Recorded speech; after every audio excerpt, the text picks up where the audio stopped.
YouTube, what's good YouTube? It's King back in the scene. If you guys are new here to the channel, definitely be sure to like, comment, and subscribe. I greatly appreciate all your support. And I got a new hat. Shout out to my family. It's a pretty cool hat. What do you guys think? I like it. So there's that. Not gonna wear it right now because then it looks kind of goofy with the headphones on, but it's a pretty cool hat. So yeah, you see the title, you see what's going on. Pretty crazy stuff, you know. They're out here attacking Trump as usual. So let's get into this thing. I just want to give a special thanks before we get into this video. Thank you to everyone who watches these videos all the way through, leaves a positive comment, likes the videos, shares the videos, donates to the channel, keeps me updated. I appreciate every single one of you guys. Hope everyone continues to have a great day. And shout out to Doug in Exile. The link to his video will be down below in the description. Let's go. Emotionally damaged hosts at the MSNBC are pondering, oh no, Trump got a win. And I mean, they flat out say it on NBC. This is a huge win for Trump regarding the delays at the Supreme Court with Jack Smith's and Merrick Garland's crooked efforts. Welcome to Doug in Exile. This is where the happy patriots are. At least one reason why I'm smiling is because this is another huge win for Trump. It clears things up a lot at the Supreme Court for him. Not completely out of the woods, but you'll see where they go. Even if Trump is found guilty, he's winning. Here's criminal mastermind Eric Holder, the bag man, the man he was the Merrick Garland for Barack Obama, also held in contempt of court, did not go to jail like all of the Republicans do, like Steve Bannon, like Peter Navarro did. Garland avoided it. Eric Holder avoided it. Let's watch. Anything less than a decision by the Supreme Court that says a president should be held to the laws just like any other American citizen should be. Anything other than that is absurd.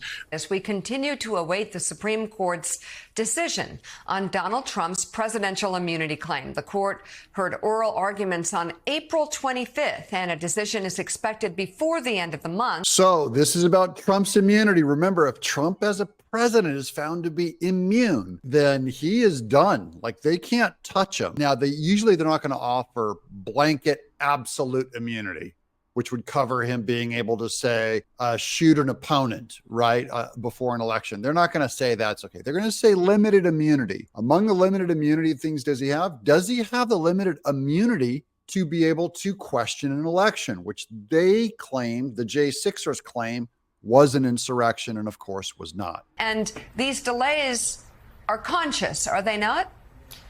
They're certainly conscious, Mika, on behalf of at least some of the justices, particularly given their decision to schedule briefing in the way that they did. This is finding conspiracies over at the Supreme Court saying, why did they delay? I'm going to bring up this article from Salon to show you that is a conspiracy, that it is not true that the Supreme Court has an intent to delay. This is business as usual for the Supreme Court. Quote, intentional Harvard legal scholar says SCOTUS deliberately delayed Trump immunity ruling. That is, I believe, false. The Supreme Court delay in deciding Trump's immunity case makes a trial before election highly unlikely, legal experts say. Special counsel Jack Smith, who brought the 4-count indictment against Trump in 2023, has accused the former president of conspiring to thwart the 2020 electoral defeat and the peaceful transfer of power to President Joe Biden. Now, this is the first clue that you have that it is not the Supreme Court dragging their feet. It's that Jack Smith brought in a 4-count indictment. He could have gone with 1 count. Lawrence Tribe, a constitutional law professor emeritus at Harvard University, meaning he's always wrong and a sellout and a flaming liberal, said the Supreme Court has dragged its feet. No proof of that. This is cheap fake news. It's obvious that the court has deliberately delayed everything, unquote, he said. Quote, it could easily have issued a ruling much sooner. So I'm going to just interject and say it seems like they're trying to rush the Supreme Court, honestly, because that's the same thing that they're trying to do with Judge Eileen Cannon. You know, that whole thing over with her, they were trying to rush her to make a decision. Okay, just make a decision already on Trump. All right, you're trying to defend Trump. And meanwhile, she's just doing her job. So there's that. And she can't be bribed with that Democrat money. So there's that. That is the sole reason he gives. They could have done it sooner. Well, yeah, Martians could have landed, could have. This is not evidence. This is just liberal guys trying to throw shade at the Supreme Court, trying to pressure them into taking this thing up. And it doesn't work. Last December, U.S. District Judge Tanya Chutkin, remember her, rejected Trump's motion to dismiss the charges on grounds of absolute presidential immunity, which he argues completely shields him from prosecution for any actions taken while in office. Now, they're trying to exaggerate that to make it sound like he was asking to do something weird. No, he's only saying that he's immune. He's allowed to have free speech. He's allowed to question an election. He's allowed to tell people to peacefully march onto the Capitol. They went back to a Civil War law that said he was trying to perform an insurrection. And that's part of what the states were saying to try and take his name off the ballot. Trump has argued the House has to impeach a former president and the Senate has to convict before a president could be criminally prosecuted. That is, if he did something wrong with his presidency, they can impeach him and then they can prosecute him because then he's no longer president and no longer has presidential immunity. In February, the DC Circuit upheld the Judge Chutkin's decision and rejected Trump's claim. Chutkin also indefinitely delayed Trump's original March 2024 trial date until courts resolve Trump's immunity argument. Also, I just want to say, if you have not hit that like button, hit the like button. It's free. And I greatly appreciate all your support. And let's keep this video going. Definitely stay tuned for the end. I will be giving my own thoughts and commentary on the back end of the video. So definitely stay tuned for that. That's because she didn't want to have to backpedal and say, I've been reversed by the Supreme Court. He had immunity. This is part 2 of the proves that the Supreme Court wasn't the one behind the delay.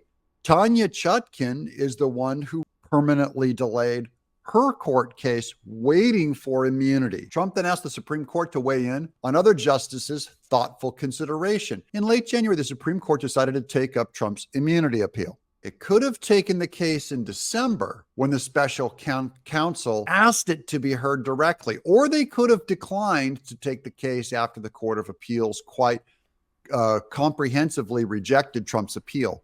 So the trial could be over by now, Tribe said. Instead, the court has dragged its feet. Here's in Trump's defense, okay? This is Claire Wolford, political science professor at the College of Charleston, said it's, quote, certainly fair to criticize the court for not taking up the case sooner, but she added, quote, if you wanted, there are lots of people you could hold responsible for how long this is taking. Here's the biggest, for instance, Democrat Attorney General Merrick Garland, for example. He's faced criticism already for waiting until November 2022 to appoint Jack Smith in the first place, because none of the facts changed in Trump's trajectory other than he decided to run for president. The Washington Post reported that the FBI resisted investigating January 6th for over a year. Wow. So whose fault is that? But once the Supreme Court decided to take up the appeal, Wolford said she hasn't been surprised by how long it's taken for the Supreme Court to release a decision on a sweeping constitutional question. Quote, if you want something to be reasonable and rational and thoughtful and ordered, it doesn't happen quickly.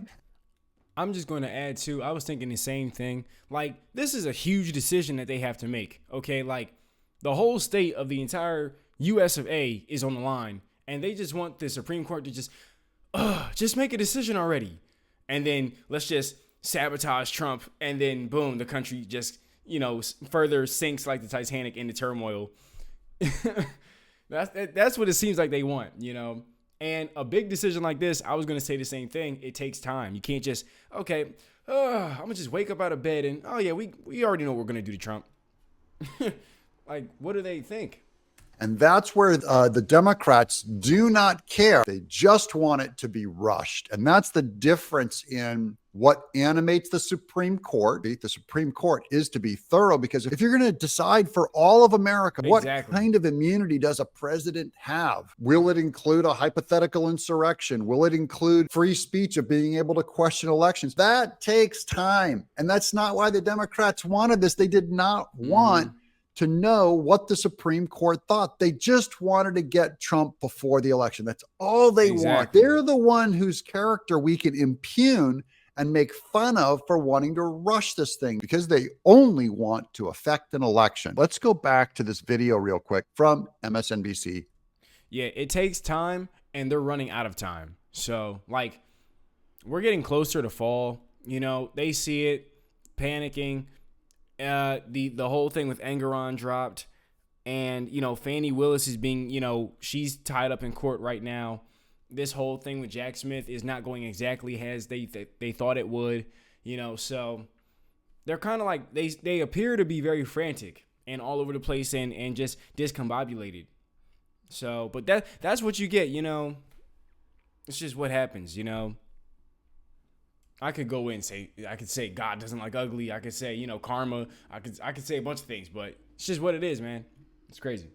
As they drown in their soy milk tears. The delay itself is the win. Take the win. Woo! Even if we see a decision, let's say tomorrow or Friday, that is a full victory for Jack Smith and his team, the damage will have largely been done. If you're scowling right now, you better turn it upside down. Even if Trump gets convicted, he's winning. It's not clear whether the case can be tried in the time remaining before the election or whether Judge Tanya Chutkan has the will to impose a trial on that schedule. You'll hear people complain bitterly, for example, that the Department of Justice policy forbids taking certain steps, certain number of days before election, whether 60 to 90 days. By the way, that's not a hard deadline where they say you can't take it within 60 to 90 days. It's just a suggestion. So technically they could. I think Democrats will break that rule, including running this thing to the Supreme Court 3 days before the election. They do not care about the rules. Remember, they could have intervened in December. Jack Smith saw this possibility and went to the Supreme Court and said, hey, why don't you come in now before the D.C. Circuit Court of Appeals rules, and let's get this out of the way. And the Supreme Court said, no, that's too early. Not just no, it's too early, but why are you rushing this thing past the Court of Appeals? It's like they're not here to do Jack Smith's bidding. And just because Jack Smith has inflated this thing and said, oh, this is totally important, this is the end of democracy if you don't look at this thing, does not mean the Supreme Court has to agree. They may think he is a Democrat operative or politicizing not only the election, not only convicting Trump, but now they're politicizing the Supreme Court. The Democrats want to turn it to a political operative thing. And the Supreme Court could just be acting with great neutrality. We cannot impugn that character. We don't know. And MSNBC definitely doesn't know. The only thing they do know is this is a Trump win. I'm Doug in Exile. So there you have it. Shout out to Doug in Exile. The link to his video will be down below in the description. Also, I want to give a special thank you to everyone who watched this video all the way through, left a positive comment, and likes these videos and shares these videos. It really helps the channel, and we're on the road to 60,000 subscribers. And so, yeah, as far as everything, guys, it really just looks like, you know, the same strategy they have with what they were trying to do with Judge Eileen Cannon. Just like, oh, let's just like force her to make a decision and just hurry up. And she's over here taking her time, being thorough about everything, you know, making sure that her stuff is in order because, you know, the whole, you know, fate of the country's on the line, you know. Then you have Biden trying to drag us into war, all this kind of stuff. And then it's, you know, the possible whole thing with keeping Biden in office by starting a war, keep him in with another 4 years by, oh, yeah, let's just go to war. And then let's just sacrifice Gen Z and all the 18 to 26-year-old men. And this is crazy, man. And so, but I could go on forever about this. Anywho, as far as Trump goes, man, they're just frantic. They're just really antsy about everything. And, you know, their plans keep just kind of backfiring. Like, and then on top of that, can we talk about this gag order? Oh my gosh. Talk about cheating at its finest, corruption at its finest. Oh my gosh. You know, but they're just doing anything and everything they can. They don't really have anybody who else they can use outside of Biden like that, you know. It's just what it is. And then they see the support Trump gets, the money that Trump supporters gives. You can't make that up. Like that's the supporters now. that's a whole other ball game. But it's just crazy, man. It's crazy. So that's all for this video, you guys. Definitely be sure to like this video, share this video, comment down below what you think. Subscribe to the channel if you're new here. Again, we're on the road to 60,000 subs. So thanks for everybody's support, and I will see you guys in the next one. Keep having a great day. Peace.